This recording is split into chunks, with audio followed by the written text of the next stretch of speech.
Today, we are blessed to present the insightful phone call entitled When Honesty is Lost, Signs of the Last Hour from the Hadith, Part 1 of 16, on Between Master and Disciples, given in English on November 14, 2021.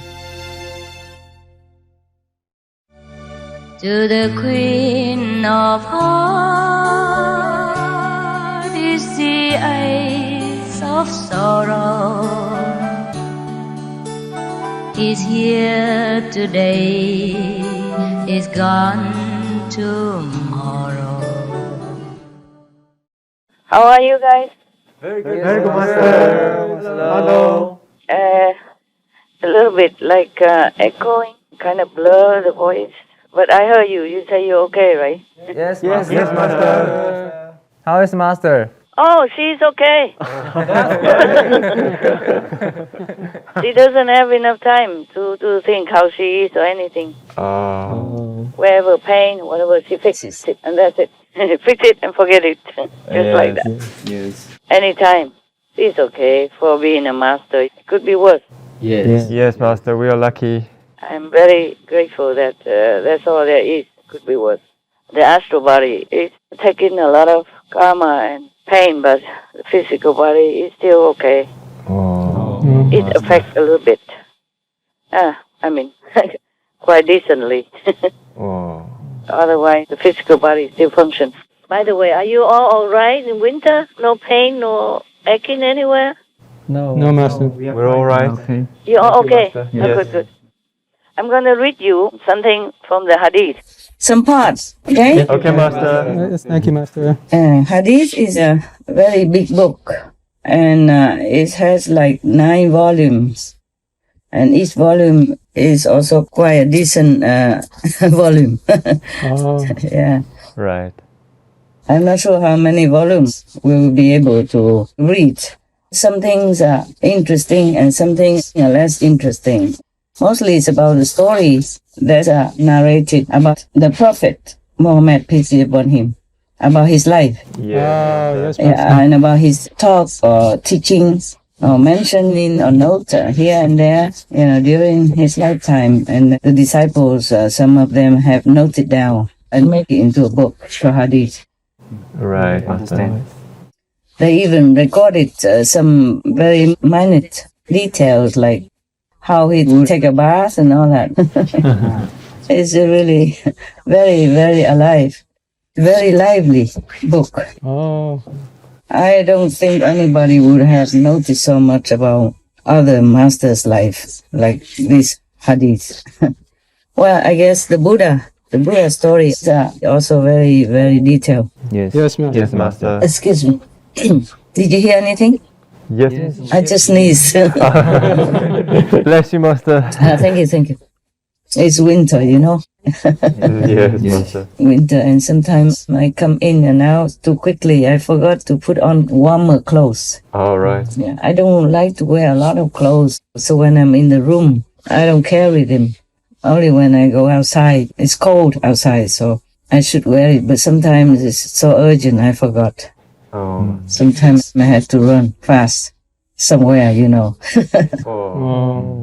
So, I don't really have time to dress up and make up for you. Sorry, huh? That's okay, Master. It's okay. We can hear you. That's good already. Thank you. Yeah, you should think like that. Because, in the old time, even to see the master, you have to arrange a lot, huh? Yes, Master. Trip. Or even have to leave your country, yeah? Yeah. And not seeing the master even after the master passed away to nirvana or to heavens, whatever you call it. Many people have to devote all their life in order to go to a certain place to acquire this kind of book or that kind of holy book. Yes, Master. Like the Torah. Some people devote all their life just to study it, so they became like priests. All right. Yes. It's very treasured.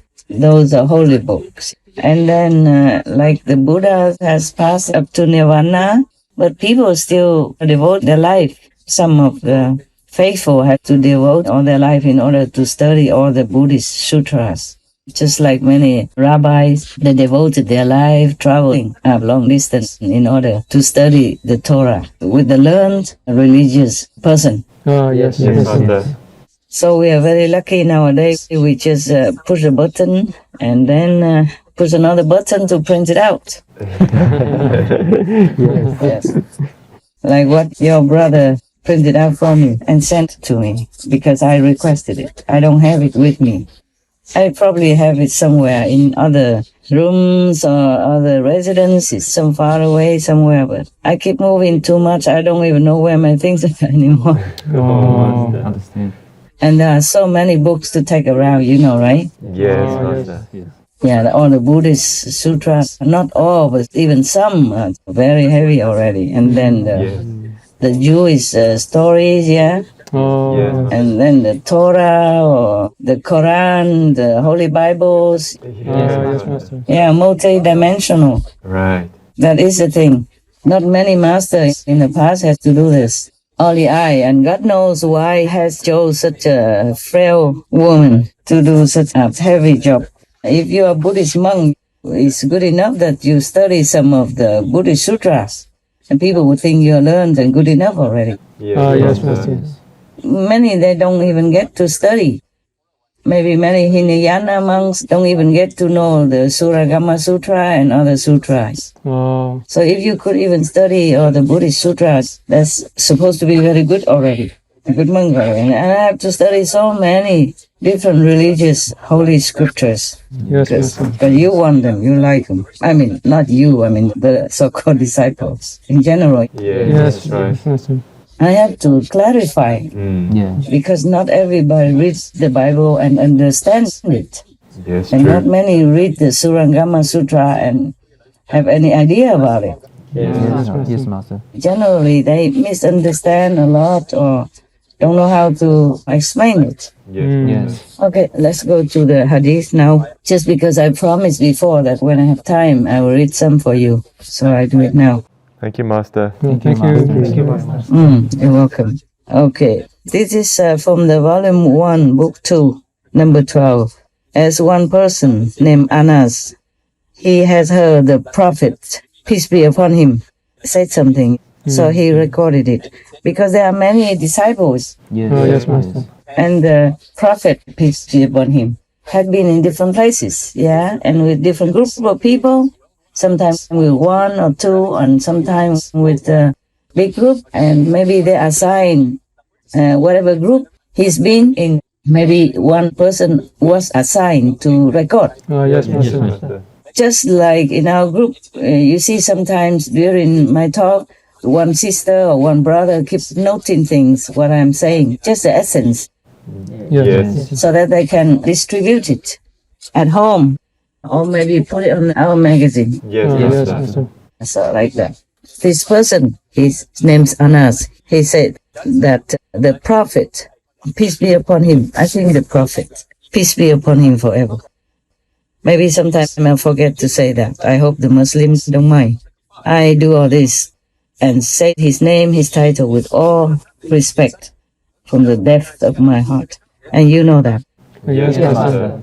If there are any Muslims among you, please forgive. So the Prophet said, peace be upon him, none of you will have faith until he wishes for his brother, means the Muslim brother at that time, what he likes for himself. Meaning whatever you like, whatever you wish for yourself, you should wish for others first. Your brother. Brother meaning the brother in faith. Yes, Master. That's how the Muslims, they stay strong, you know, they really knit with each other tightly Yes, Master. because they listen to the Prophet, peace be upon him. At that time, you must know it was a very difficult time for the Prophet, peace be upon him. Very difficult for him and for his disciples. He had to keep moving and then he had to run to another city in order to have safety, yeah? Yes. The government at that time was really hard upon him, persecuting his disciples and wanted to kill the Prophet, peace be upon him, as well. Yeah, as the history recorded. So this is just one of the Prophet's, peace be upon him, teaching. and they probably cannot write the whole thing, so they just write whatever is most important. Oh, yes, Master. Yeah, this is from Anas. Yeah, and many others also recorded many things. Each of them recorded something. Maybe they divided, like maybe only write the first, and the other one writes the middle, and the other one writes the end, or something like that. Yeah. Mm-hmm. Yes, Master. I love my mother, I love my father, I love my brothers and love my sisters. I